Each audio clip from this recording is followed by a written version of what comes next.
Tahukah kamu kalau musuh terbesar saat mudik sebenarnya bukan kemacetan atau mobil yang mogok, melainkan kondisi di mana otak kamu merasa terlalu aman sampai akhirnya kamu sedang tidur, padahal matamu terbuka lebar. Banyak orang mengira kalau kecelakaan maut di jalan tol hanya terjadi karena supir yang mengantuk berat. Tapi faktanya, ada fenomena psikologis dan teknis yang jauh lebih berbahaya karena tidak terlihat dan sering kita sepelekan begitu saja. Tonton video ini sampai akhir, karena kita akan membongkar 5 fakta mengejutkan yang jarang dibahas, termasuk satu kondisi psikologis yang bisa membuat kamu menabrak truk di depanmu tanpa kamu sadari sedikit pun bahwa kamu sedang melaju menuju bahaya. Kita mulai dari fakta pertama yang sering banget disalahpahami, yaitu highway hypnosis atau hipnosis jalan raya. Kamu pernah nggak merasa sedang menyetir, lalu tiba-tiba sadar kalau kamu sudah melewati beberapa kilometer, tapi kamu nggak ingat sama sekali apa yang terjadi selama beberapa menit terakhir? Itu bukan karena kamu sakti atau punya kekuatan teleportasi, tapi itu adalah highway hypnosis. Kondisi ini jauh lebih berbahaya daripada sekedar mengantuk. Saat kamu menyetir di jalan tol yang lurus, panjang, dan pemandangannya itu-itu saja, otak kamu masuk ke dalam mode autopilot yang sangat dalam. Secara teknis, mata kamu melihat jalan, tangan kamu memegang kemudi, tapi kesadaran kamu sebenarnya sedang mati suri. Analogi paling gampangnya begini, bayangkan otak kamu itu seperti komputer yang masuk ke mode sleep untuk menghemat energi karena tugas yang dilakukan terlalu monoton. Garis-garis putih di jalan yang berulang, suara mesin yang konstan, dan aspal yang rata bertindak seperti pendulum hipnotis bagi pikiran kamu. Masalahnya, dalam kondisi terhipnotis ini, waktu reaksi kamu turun drastis. Kalau tiba-tiba ada mobil di depan yang mengerem mendadak, otak kamu butuh waktu beberapa detik lebih lama untuk merespons, dibandingkan saat kamu dalam kondisi sadar penuh. Dan di kecepatan 100 km per jam, keterlambatan 1 detik saja artinya mobil kamu sudah meluncur sejauh hampir 30 meter tanpa kendali. Inilah alasan kenapa banyak kecelakaan tabrak belakang terjadi justru di jalanan yang lurus dan sepi, bukan di jalanan yang macet atau berkelok-kelok. Sekarang kita masuk ke fakta kedua yang gak kalah mengerikan, yaitu microsleep yang durasinya cuma sekejap, tapi dampaknya bisa menghancurkan satu keluarga. Kamu mungkin berpikir kalau kamu bisa menahan kantuk dengan minum kopi atau mendengarkan musik kencang. Tapi secara biologis, otak manusia punya mekanisme paksa untuk tidur jika sudah mencapai titik lelah tertentu. Microsleep ini durasinya sangat singkat, hanya sekitar 1-5 detik saja. Masalahnya, selama 5 detik itu, kamu benar-benar tidak sadar. Bayangkan kamu menutup mata saat melaju dengan kecepatan tinggi di jalan tol. Dalam 5 detik itu, mobil kamu bisa berpindah jalur atau keluar dari bahu jalan. Banyak orang meremehkan microsleep karena mereka merasa masih kuat. Mereka pikir, cuma merem sedetik nggak apa-apa. Padahal, microsleep seringkali terjadi tanpa peringatan. Mata kamu mungkin masih terbuka, tapi otak kamu sudah tidak memproses informasi visual yang masuk. Ini yang disebut dengan tidur dengan mata terbuka. Studi kasus menunjukkan banyak kecelakaan mudik terjadi di jam-jam rawan, yaitu antara jam 2 sampai jam 5 pagi atau jam 2 sampai jam 4 sore. Di jam-jam ini, ritme sirkadian tubuh kita secara alami memerintahkan otak untuk beristirahat. Jadi, meskipun kamu merasa segar karena baru minum minuman berenergi, kimia di otak kamu sebenarnya sedang berteriak minta tidur. Jangan pernah menantang biologi tubuh kamu sendiri karena taruhannya adalah nyawa. Fakta ketiga adalah tentang sesuatu yang sering kita banggakan saat mudik, yaitu membawa banyak barang dan penumpang, alias overloading. Kita sering melihat mobil mudik yang bagian atasnya penuh dengan kardus dan barang bawaan, bahkan sampai suspensinya amblas ke bawah. Kita pikir itu hal biasa, tapi secara fisika, ini adalah resep bencana. Ketika sebuah mobil diisi muatan yang melebihi kapasitasnya, pusat gravitasi atau center of gravity dari mobil tersebut akan berubah secara drastis. Mobil jadi lebih limbung dan tidak stabil saat dipacu dalam kecepatan tinggi. Bayangkan kamu sedang memegang sebuah galah panjang. Kalau galah itu kosong, kamu gampang menggerakkannya. Tapi kalau ujung galah itu kamu beri beban berat, kamu akan kesulitan menyeimbangkannya. Begitu juga dengan mobil. Saat kamu harus melakukan manuver mendadak untuk menghindari lubang atau kendaraan lain, beban berlebih di atas atap atau di bagian belakang akan menciptakan gaya sentrifugal yang sangat besar, yang bisa membuat mobil kamu terbalik dengan mudah. Selain itu, beban berat akan membuat sistem pengereman bekerja jauh lebih keras. Jarak pengereman mobil yang penuh muatan bisa 2 kali lipat lebih panjang daripada mobil kosong. Jadi kalau kamu biasanya butuh 10 meter untuk berhenti, dengan beban mudik yang overload, kamu mungkin butuh 20 meter. Selisih 10 meter itu adalah jarak antara keselamatan dan kecelakaan fatal. Kalau kamu suka topik-topik edukatif yang membongkar fakta di balik kejadian sehari-hari seperti ini, jangan lupa tekan tombol subscribe ya, agar kamu nggak ketinggalan informasi penting lainnya. Fakta keempat yang jarang dibahas adalah cognitive tunneling atau penyempitan fokus kognitif.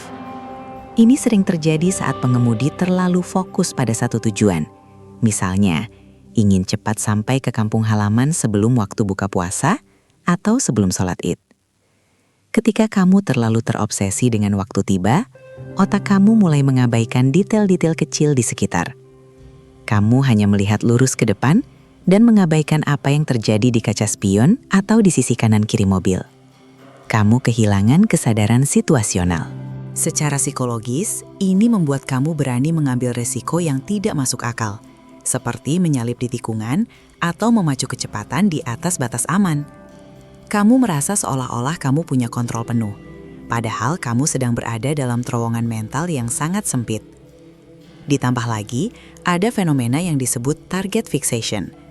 Ini adalah kondisi di mana kamu terlalu fokus pada satu benda di depan, misalnya lampu belakang truk, sampai-sampai tanpa sadar kamu justru mengarahkan kemudi menuju benda tersebut.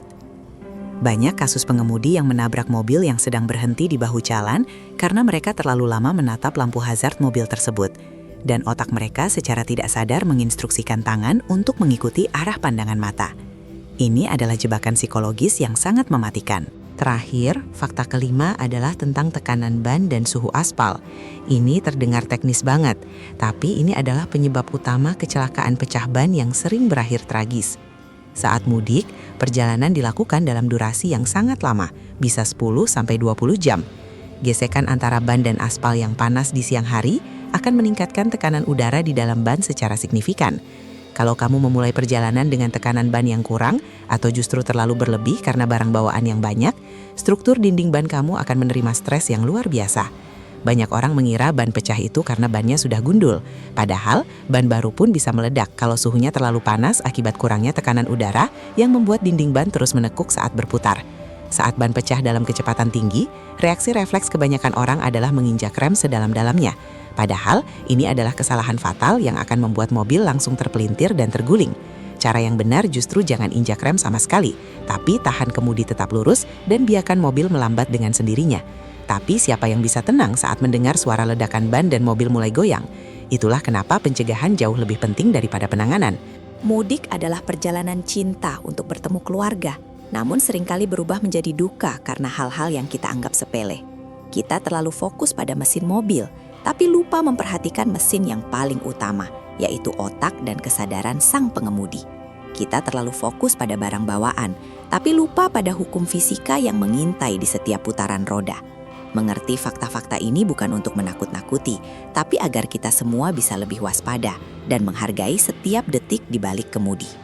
Setelah mendengar fakta-fakta tadi, kira-kira kebiasaan buruk apa yang paling sering kamu lakukan atau kamu lihat saat sedang menempuh perjalanan jauh?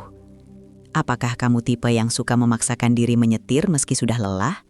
Atau kamu sering melihat mobil yang muatannya tidak masuk akal di jalan raya? Coba bagikan pengalaman atau pendapat kamu di kolom komentar di bawah, agar kita bisa saling belajar. Perjalanan yang paling sukses bukanlah yang paling cepat sampai, tapi yang semua penumpangnya bisa turun dengan senyum di depan pintu rumah tujuan. Tetap waspada di jalan, karena ada orang-orang tersayang yang sedang menunggumu dengan rindu di kampung halaman. Sampai jumpa di pembahasan fakta menarik selanjutnya. Berbicara tentang mesin utama, yaitu otak pengemudi, ada satu fenomena psikologis yang sering menjadi pembunuh senyap di jalan tol panjang, seperti Trans Jawa atau Trans Sumatera, yaitu highway hypnosis atau hipnosis jalan raya. Pernahkah kamu merasa sedang menyetir, lalu tiba-tiba sadar kamu sudah melewati beberapa kilometer tanpa benar-benar mengingat apa yang baru saja terjadi. Itulah kondisi di mana otak kamu beralih ke mode autopilot karena stimulasi yang terlalu monoton. Garis putih yang berulang, suara deru angin yang konstan, dan pemandangan yang itu-itu saja membuat otak berhenti memproses informasi baru secara aktif. Dalam kondisi ini, waktu reaksi kamu melambat drastis, hampir setara dengan orang yang sedang mabuk ringan. Jika sesuatu yang mendadak terjadi di depan, otak butuh waktu ekstra berharga untuk bangun sebelum akhirnya bisa memerintahkan kaki menginjak rem. Selain faktor kognitif, mari kita bicara tentang hukum fisika yang sering kita abaikan demi membawa lebih banyak oleh-oleh untuk saudara di desa. Banyak dari kita yang menumpuk barang di atas mobil atau mengisi bagasi hingga suspensi amblas. Di sini, center of gravity atau titik pusat gravitasi mobil berpindah. Semakin tinggi beban yang kamu taruh di atas mobil, semakin tinggi pula titik beratnya. Hasilnya, mobil menjadi tidak stabil saat melakukan manuver mendadak atau saat terkena angin samping.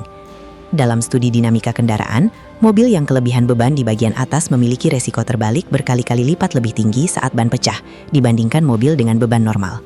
Bayangkan, hanya karena ingin membawa satu kardus tambahan, kamu sedang mempertaruhkan stabilitas kendaraan yang mengangkut seluruh keluargamu. Kita juga perlu membedah mitos tentang pengereman. Banyak pengemudi percaya bahwa menginjak rem sekuat tenaga adalah solusi tunggal saat darurat. Namun, di jalanan yang basah atau licin karena tumpahan oli, tindakan ini justru memicu hydroplaning atau aquaplaning. Ini adalah kondisi di mana ban kehilangan kontak dengan aspal dan justru mengapung di atas lapisan air. Pada titik ini, kemudi kamu tidak lagi berguna. Contoh kasus yang sering terjadi di jalur mudik adalah saat hujan turun setelah kemarau panjang. Debu, sisa bahan bakar, dan air hujan menciptakan lapisan pelicin yang membuat jalanan lebih berbahaya daripada saat hujan deras sekalipun. Teori 2 detik yang sering diajarkan di sekolah mengemudi internasional sebenarnya sudah tidak cukup untuk kondisi mudik yang padat. Kamu setidaknya butuh jarak 4 detik untuk memberikan ruang bagi kesalahan orang lain, bukan hanya kesalahanmu sendiri. Mari kita gali lebih dalam soal teknis ban, karena inilah satu-satunya bagian mobil yang menyentuh bumi. Tahukah kamu cara membaca kode produksi ban? Di dinding ban terdapat 4 angka, misalnya 1223, yang berarti ban tersebut diproduksi pada minggu ke-12 tahun 2023. Ban memiliki masa kadaluarsa tersembunyi. Meskipun kembangnya masih tebal, karet ban yang sudah berumur lebih dari 5 tahun akan mengeras dan kehilangan elastisitasnya. Karet yang keras tidak bisa mencengkram aspal dengan maksimal. Dan yang lebih mengerikan, ia rentan mengalami fatigue atau kelelahan material yang berujung pada pecah ban saat terkena panas ekstrim di jalan tol. Jangan tertipu oleh tampilan luar yang tampak masih baru, karena struktur kimia di dalam karet tidak bisa berbohong pada usia. Ada sebuah teori menarik dalam manajemen resiko yang disebut Swiss cheese model atau model keju Swiss oleh James Reason. Bayangkan, keamanan berkendara adalah lapisan-lapisan keju Swiss yang penuh lubang. Satu lubang adalah kondisi ban yang kurang angin. Lubang lainnya adalah mata yang mulai mengantuk. Lubang berikutnya adalah jalanan yang licin. Kecelakaan fatal terjadi hanya ketika semua lubang pada lapisan-lapisan keju tersebut sejajar secara sempurna. Artinya, kecelakaan jarang terjadi karena satu faktor tunggal. Ia adalah akumulasi dari keputusan-keputusan kecil yang salah. Memutuskan untuk tidak mengecek tekanan ban sebelum berangkat, ditambah memutuskan untuk minum kopi daripada tidur saat mengantuk, adalah cara kita menjajarkan lubang-lubang maut tersebut. Studi kasus dari National Highway Traffic Safety Administration atau NHITSA menunjukkan bahwa mayoritas kecelakaan fatal di jalan raya terjadi dalam radius kurang dari 40 km dari tempat tujuan atau tempat asal. Mengapa? Karena di titik itulah pengemudi biasanya merasa paling percaya diri atau justru paling lelah. Saat tujuan sudah dekat, hormon dopamin meningkat. Kita merasa, sebentar lagi sampai, sehingga kewaspadaan justru menurun drastis. Inilah yang disebut dengan homebound effect. Kita mulai menambah kecepatan dan mengabaikan rambu-rambu karena merasa sudah mengenali medan. Padahal maut tidak mengenal seberapa dekat kamu dengan pintu gerbang rumahmu. Sebagai penutup bagian teknis ini, ingatlah satu fakta tentang kecepatan. Energi kinetik berbanding lurus dengan kuadrat kecepatan. Jika kamu menambah kecepatan dari 60 km per jam menjadi 120 km per jam, kecepatannya memang hanya naik 2 kali lipat, tapi energi hantamannya meningkat 4 kali lipat. Menabrak pohon pada kecepatan 100 km per jam sama dampaknya dengan menjatuhkan mobilmu dari gedung lantai 12. Fisika tidak punya rasa kasihan. Ia tidak peduli seberapa mahalnya mobilmu atau seberapa mahirnya kamu menyetir. Perjalanan mudik bukan sekedar memindahkan raga dari kota ke desa. Ini adalah sebuah misi pengantaran nyawa yang paling berharga. Jangan biarkan ego untuk sampai lebih cepat mengalahkan logika untuk sampai dengan selamat. Gunakan teknologi yang ada, seperti aplikasi peta untuk memantau titik lelah atau sensor tekanan ban TPMS tambahan jika mobilmu belum memilikinya. Namun di atas segalanya, teknologi tercanggih tetaplah nurani sang pengemudi. Jika matamu mulai terasa berat dan bayangan di depan mulai kabur, itu bukan sekedar rasa kantuk. Itu adalah sinyal darurat dari tubuhmu bahwa otak sudah tidak mampu lagi memproses realitas dengan benar. Berhentilah, tidurlah meskipun hanya 15 menit. Karena 15 menit waktu tidurmu bisa menjadi penentu apakah kamu akan memeluk keluargamu di ruang tamu atau mereka yang akan menangisimu di ruang jenazah. Mari kita ubah statistik kecelakaan tahun ini dengan satu keputusan bijak, mengutamakan keselamatan di atas segalanya. Selamat melanjutkan persiapan mudikmu, jaga kesehatan kendaraan, dan yang terpenting, jaga kewarasan pikiranmu. Sampai bertemu di aspal yang aman.